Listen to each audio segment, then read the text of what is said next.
Bismillahirrahmanirrahim. Assalamualaikum warahmatullahi wabarakatuh. Ringkasan yang ana ambil dari kajian Setiaum yang membahas kitab Awaiqut Thalab. Yang pertama adalah orang yang mencukupkan diri dengan ilmunya yang dia miliki, maka dia akan dihalangi dari ilmu yang benar. Kemudian ilmu syar'i itu bagaikan al-bahru la sahila lahu, laut yang tidak ada tepiannya. Kemudian Ali radhiyallahu anhu berkata, al-ilmu afatuhu al-i'jab wal ghadab wal malu afatuhu at-tabdzir wan nahab. Yang artinya ilmu itu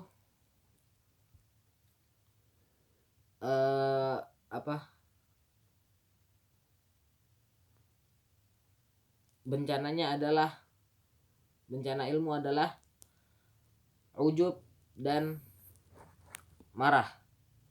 Kemudian bencananya harta adalah mubazir dan pencurian atau perampokan.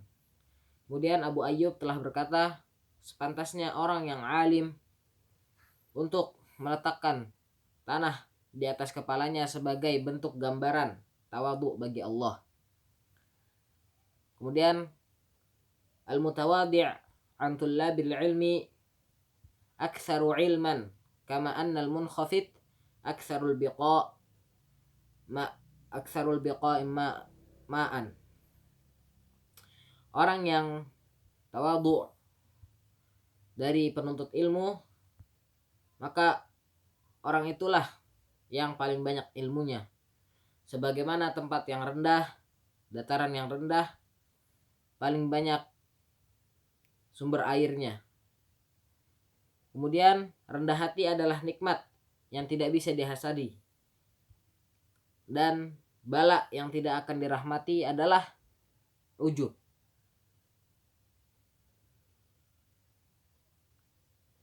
Kemudian fa inna man tawadhu'a lillahi rafa'ahu Allahu wa saddahu man lam yatawadhu' lillahi safula. Kemudian maka apabila yang membisiki ke dalam jiwanya sifat tersebut atau sifat ujub, maka ingatlah kemana tempat kembalinya, dan dia harus mengetahui di sana ada yang umurnya lebih muda darinya, akan tetapi ilmunya lebih banyak. Dan orang-orang yang merendahkan para ulama, adalah orang-orang yang besar mudaratnya dan sedikit manfaat. Kemudian seorang yang ingin berfatwa minimal harus hafal Quran. Ibnul Jauzi berkata bahwasanya umur manusia sangatlah sebentar, sedangkan seni-seni ilmu itu sangatlah banyak. Dari itu ketika seseorang ingin mendapatkan ilmu, maka yang pertama yang harus dia lakukan adalah menghafal Al-Quran dan mempelajari tafsir-tafsirnya, kemudian seterusnya. Para ulama membuat tahapan ini dalam rangka menjaga waktu kita yang sedikit ini. Sebaiknya kita jangan melenceng dari metode para salaf ini, agar kita tidak mengalami problem dalam menuntut ilmu. Karena ketika kita sudah mengalami problem dalam menuntut ilmu, maka ilmu itu akan mengkhianati kita.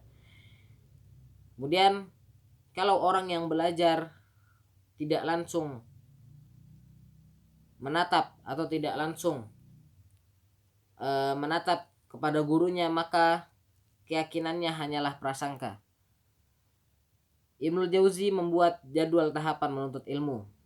Yang pertama adalah dari sejak kecil sudah menghafal Quran secara mutqin. Kemudian yang kedua, mempelajari muqaddimah nahwu dan shorof. Kemudian mempelajari ilmu fikih secara madhab. Kemudian ilmu-ilmu yang lain adalah menghafalnya adalah lebih baik.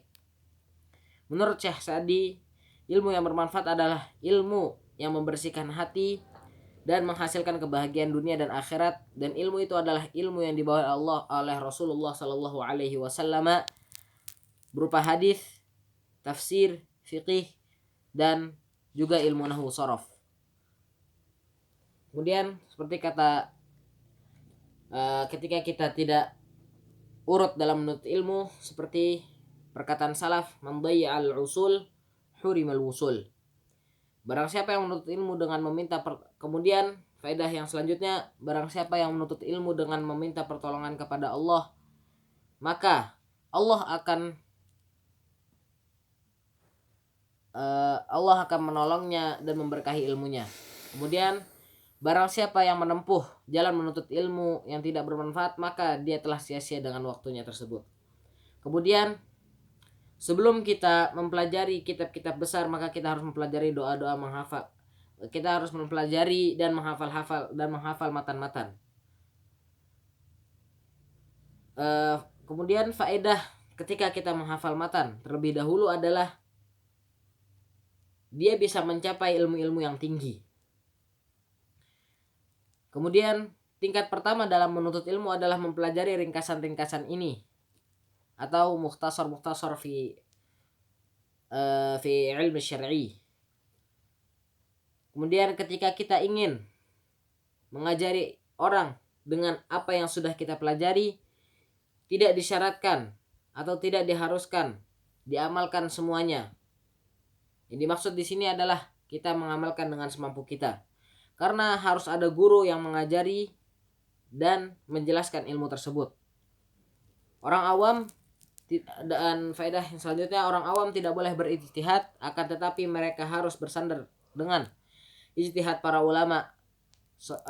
Dan solusi bagi mereka orang awam adalah taklid yang baik. Taklid yang baik yaitu taklid kepada para ulama. Dan ulama yang mujtahid tidak boleh taklid kepada ulama yang lain. Kemudian faedah selanjutnya ada yang namanya ijtihad muqayyad, yang artinya adalah mengambil dalil yang disandarkan kepada imam-imam mazhab.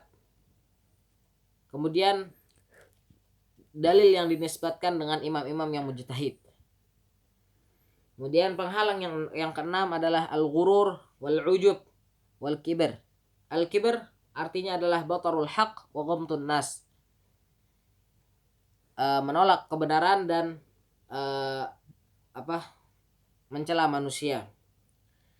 Kemudian maksiat kepada Allah adalah penghalang dari meraih ilmu syar'i, karena ilmu syar'i adalah cahaya yang Allah beri kepada hamba-hamba yang Dia kehendaki, kepada hamba-hamba yang Dia kehendaki, dan tidak akan mungkin terkumpul cahaya dan kegelapan.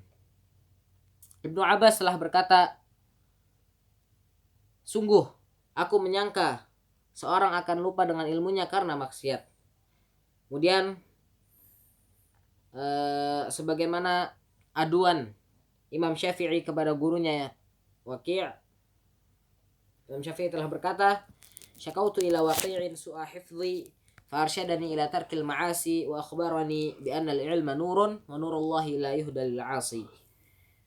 Di antara maksiat yang paling jelek adalah al-kibr, at-ta'azum, membangga-banggakan diri, wal ghurur, dan tertipu dengan ilmunya itu. Orang yang sombong niscaya akan Allah tenggelamkan ke dalam muka bumi ini. Kemudian hal yang paling utama adalah bagi kita untuk berbekal dengan ilmu, yaitu ilmu syar'i. Dan faedah yang terakhir adalah barang siapa yang mencukupkan dengan ilmu yang sudah dituntut, maka dia akan merasa sombong, dan rasa sombong tersebut sebagai penghalang bagi dia di dalam mengambil faedah-faedah dari ilmu.